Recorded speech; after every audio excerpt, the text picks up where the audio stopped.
again, Steve here with another little coffee chat, even though there's no coffee in here, but let's call it that, shall we?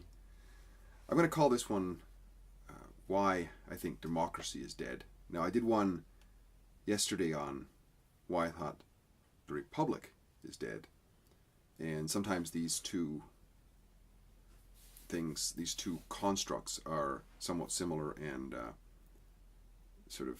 blended together, shall we say. Now, as I said, the Republic is kind of an upside down version of hierarchical control in the way it's supposed to be in an ideal sense, but it usually just exists in name only, of course.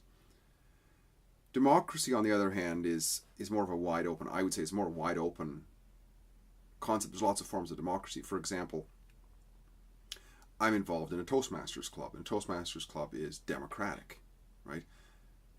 We vote on things. If something has to be done, money matter, or if we want to elect the club president or treasurer or something like that, we have a vote.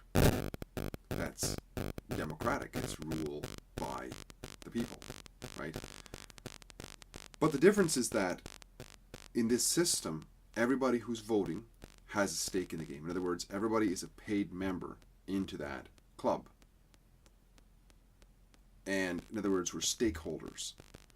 So if you look at America, which is almost held up as the study subject often of republic and then of late stage democracy, because it switched from a republic to a democracy at a certain point, I would say that it started out with stakeholders. Not all the stakeholders, but that was the majority of who were the voting population, were the stakeholders. They were the ones who were the property owners. So they had, or business owners, things like this. They tended to be men. They tended to be the producing class. Yes, there was racism. The black men weren't allowed to vote, Native Indians and so on. But it was sort of that way, right?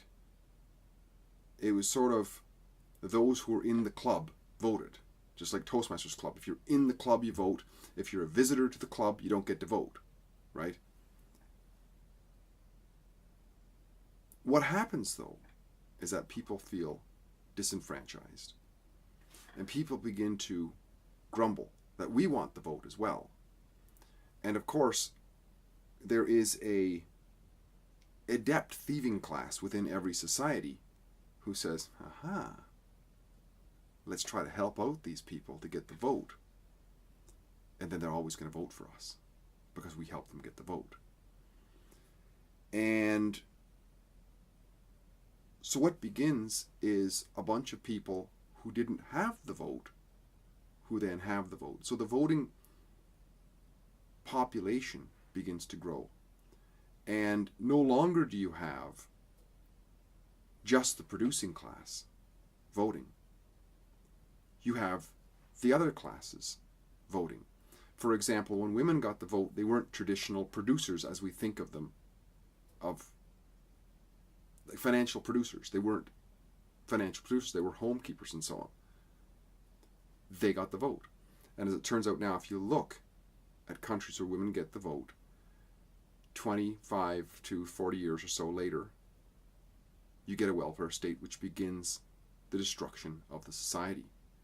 It's not that women are bad or anything, there's just something to be learned there, right? It's when you change the nature of who's voting, just like if you change the nature of who voted at a Toastmasters club. For example, if you were to do a vote on who gets to do a speech, and if everybody, including all the guests, could vote, then they would vote for themselves to get to do a speech, even though they hadn't paid into the club, right? But because it's restricted to only people who are actually active members in supporting the club, then that doesn't happen. But here's the thing, and here's why it's dead, I think, is because you cannot, in any society that you're going to call civil, say to somebody, oh, because you're only raising babies, because you're only keeping a house, and you're not out there cutting down trees or mining, you can't vote. That's a lack of justice in any measure, right? So here's the thing. you have to extend the franchise to be fair, because it's not a Toastmasters club after all. It's where you live, right? It's a place where people live. So you can't say to somebody, you can't say to certain people, oh, because you used to be slaves, you can't vote. You can't say, oh, because you're women, you can't vote. You can't do that. Nobody would accept that.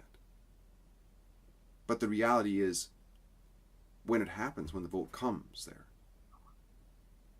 the demographics have changed. The demographics as far as the voting patterns are concerned have changed.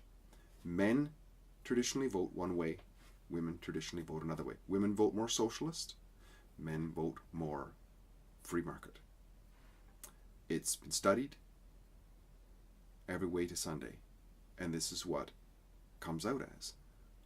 It's not that there aren't some women who are not free market. There are some. I mean, just like saying, if you were to say, you can make a general statement that most men are taller than women, right? But then some people are going to say, well, I know a woman who's, of course, there's always going to be outliers. There's going to be men who are sort of like women and women who are sort of like men. And there's going to be demographics. There's going to be black people who are sort of like white people and white people are sort of like black people. But nevertheless, people have their in-group preferences, their cultural norms, their traditions and so on that they take with them. And when you bring that in to a system, the system's going to change. Just what it is. And of course, these adept thieves that get into the halls of power understand this. And because they can't push their agendas through, and because they can't push their socialism through, they can't win that argument. They can't win the argument of stealing more from the producers. They can't do it through argument. They put their finger on the scale, as it has been said, by bringing in all kinds of immigrants who are pre-qualified to vote for them, right? This is why during what you call the socialist revolution of the 1960s, there were changes made where instead of immigration from Europe, it was changed to immigration from the third world. And the third world people who come from high interventionist places never had real freedom, and they vote for goodies. They vote for welfare, more so than people who come from freedom-based societies such as England and Western Europe. And this slippery slope continues, of course. And in time, you dilute the original voting base, just like if you kept on bringing more and more people, didn't require them to join or pay into the Toastmasters Club. You just kept on inviting them, say, yeah, you can come as a guest, come as a guest, come as a guest, come as a guest. You can vote, you can do whatever. All of a sudden, it would be a different club, right? Because you'd have only a few paying and the rest not. To the point where it's going to crash. This is going to happen. So, the Republic is doomed. Any form of democracy in this traditional sense is doomed. So where does it leave us? Well, it leaves us, I think, with the example of going back to Toastmasters. Why does Toastmasters work as a democratic system? Or any system work that has a label to it? I've got a sister, for example, who lives in a voluntary communist community. They're completely communist. And it works fine, they're at peace. But does communism really work on a large scale? Well, it seems to have been proven wrong. So why does it work on that scale? Why does the Toastmasters democracy work on that scale? I think the difference is because it's voluntary, right? People join Toastmasters because they want to join Toastmasters. They pay their dues, they get to vote, right? People join a voluntary communist society because they want to be in a communist society. And they put all their belongings into the pot and they withdraw from it, for each according to their means and to each according to their needs. That's how it works. A communist society. It's a well-run, well-kept, nice grounds and everything.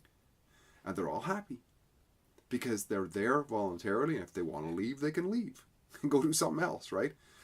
But the reason I think that democracy is dead in this sense and so is the republic dead, is because it becomes involuntary, right? What happens is it gets diluted, and there's all these people, more and more groups and castes and so on voting, who are not necessarily paying in, and the politicians know that their vote, the vote for the one who doesn't pay in and the vote for the one who does pay in, count equally. So it's easy to get people to come in, just give them some kind of welfare, bus them from here to there, get them signed up in different states and so on to vote, move them around. They're going to vote because, hey, you're giving them a sandwich, right? I mean, that's how it worked in Mexico with the pre-party for years. What the pre-party would stand out in front of the poll and they'd say, look, for everyone who votes for us gets una coca y un sandwich. A Coke and a sandwich. You vote for us. And this is the old bread and circuses, right? It's the old socialism. It's vote for us and we'll give you free stuff. And when this goes on long enough and there's more and more of those people on the dole, it's not sustainable anymore. So it'll collapse. So I would say that it's dead. Dead and gone. It's predestined to die. Democracy in that sense. So the only thing that's going to be sustainable is voluntary relationships, voluntary organizations, voluntary systems of governance. But this system is not voluntary, because if you don't follow the rules of it, there's men with guns will come and pull you in, right? This is not how voluntary works. It's not how voluntary works in a voluntary communist society. It's not the way voluntary works in a voluntary Toastmasters society. You join voluntarily.